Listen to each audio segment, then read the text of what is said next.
நமோ நாராயணாய நமக. உபேந்திரோ வாமன பிராம்சு ரமோக சுச்சிரூர்ச்சிதः அதீந்திர சங்கர சர்கோ திருதாத்மா நியமோ யமக. நான் பாலகோபால பக்தி லதா பேசுகிறேன். அனைவரும் சப்ஸ்கிரைப் பண்ணுமாறு வேண்டிக் கொள்கிறேன். யாருக்காக? நம் கிருஷ்ணன் குட்டியினுடைய அருளை பெறுவதற்காக. இன்றைக்கு பார்க்க போகும் திருநாமம் 155வது திருநாமம் பிராம்சுகு. அதனுடைய மீனிங் என்னன்னு பார்த்தோன்னா உலகெங்கும் நிறைந்தவர். அதில் சொல்லும் முறை என்னன்னு பார்த்தோன்னா பிராம்சவே நமக, பிராம்சவே நமகன்னு சொல்லணும். இந்த பிராம்சவே நமகத்தினுடைய பெருமாளுடைய பெருமையும் அவருடைய கதையும் பற்றி பார்ப்போமா? வாருங்கள், கடைசி வரை கேளுங்கள் அல்லது பாருங்கள். அது என்னன்னு பார்த்தீங்கன்னா வாமனமூர்த்தி.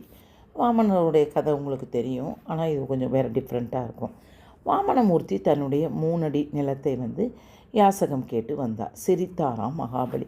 மார்பை தட்டி கொண்டு அனைத்துலகங்களுக்கும் சக்கரவர்த்தியான இந்த மகாபலியிடம் கேவலம் மூன்று நிலம் கேட்கிறீர்களே, 3 நிலம் கேட்கிறீர்களே என்று மகாபலி சிரித்து கொண்டே சொன்னாராம்.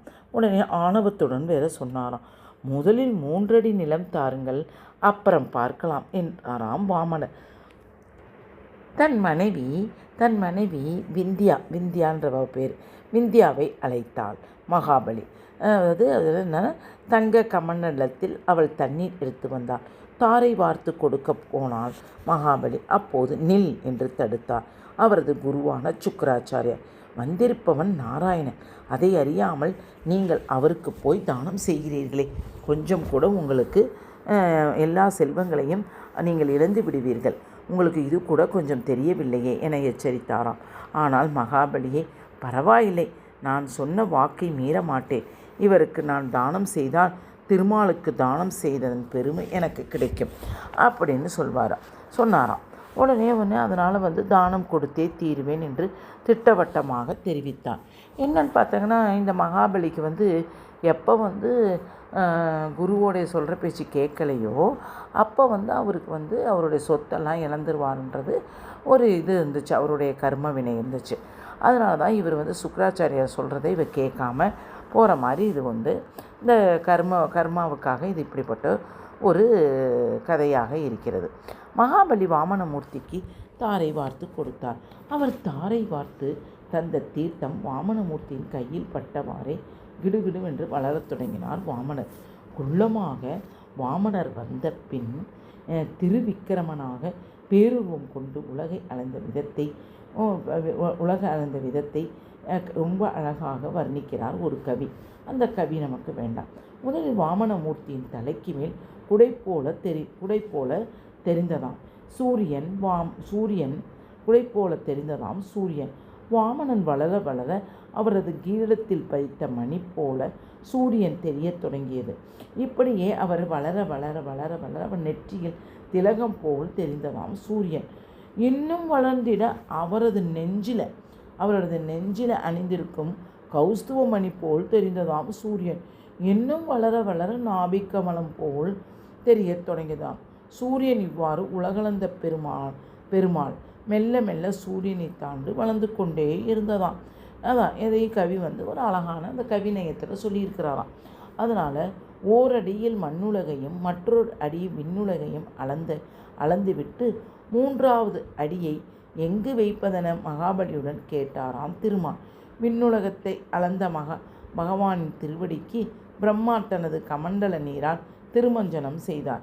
இவ்வாறு வேகத்தில் அந்த திருவடி பிரம்மலோகத்தை அடைந்தது என்றால் மகாபலியுடன் கமண்டலம் நீர் அவர் கையில் பட்ட அதே நொடியில் பிரம்மாவின் கமண்டலம் நீர் அவரது திருவடியில் பட்டதாம்.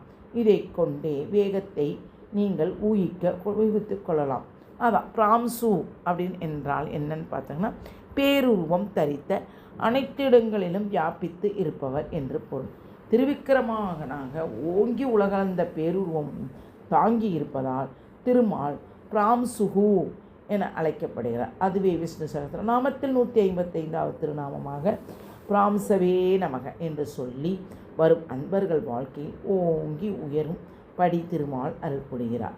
அதாவது என்னன்னு பாருங்களேன், எவ்வளோ அழகாக இருக்குது பாருங்கள். அதாவது யாருமே வந்து குள்ளமாக இருக்காங்க, நெட்டையாக இருக்காங்க, அழகு இருக்காங்க, அழகு இல்லை அப்படிலாம் நம்ம வந்து எதையுமே நம்ம வர்ணித்து பேசக்கூடாது. இதுக்கெல்லாம் ஒரு வந்து பகவானை வச்சு நமக்கு அழகாக நமக்கு மோட்டிவேஷனாக கொடுத்துருக்குறாங்க பாருங்கள். அதான் ஸோ குட்டியாக அவர் இத்தினோண்டு இருக்கிறப்ப வந்து அதாவது என்னென்னா குடை போல் சூரியன் தெரிஞ்சிச்சு, அப்புறம் வளர வளர கீடத்தின் பதித்த மணி போல் தெரிஞ்சிச்சு, அப்படியே இப்படியே இருந்துச்சு. அப்புறம் கௌஸ்துபமணி அப்படியே பெருசாக ஆச்சான். இது அந்த அவருடைய அந்த சூரிய ஒளி வந்து அப்படியே ஆச்சான். அதாவது என்னன்னு பார்த்தீங்கன்னா, நம்மளும் வந்து யாராவது ஒன்று கேட்டால் என்ன இது இவ்வளோ தானே கேட்குறான், இவ்வளோ தானே பண்ணுறான் அப்படின்னு நம்ம வந்து எதையும் யூகிக்காமல் யோசிக்காமல் எதையும் ஆணவத்தோடு சொன்னால் இதுதான் நடக்கும். இதெல்லாம் வந்து பெருமாளுடைய கதையை சொல்லி நமக்கு இந்த ஆணவத்தெல்லாம் அழிப்பதற்காக தான் இந்த இந்த எம்பெருமானுடைய கதைகளெல்லாம் நமக்கு சொல்லியிருக்கிறாங்க. அதான் பிடித்திருந்தால் லைக் பண்ணவும், ஷேர் பண்ணவும், கமெண்ட் பண்ணவும். வாழ்க வளமுடன். ஹரே கிருஷ்ணா.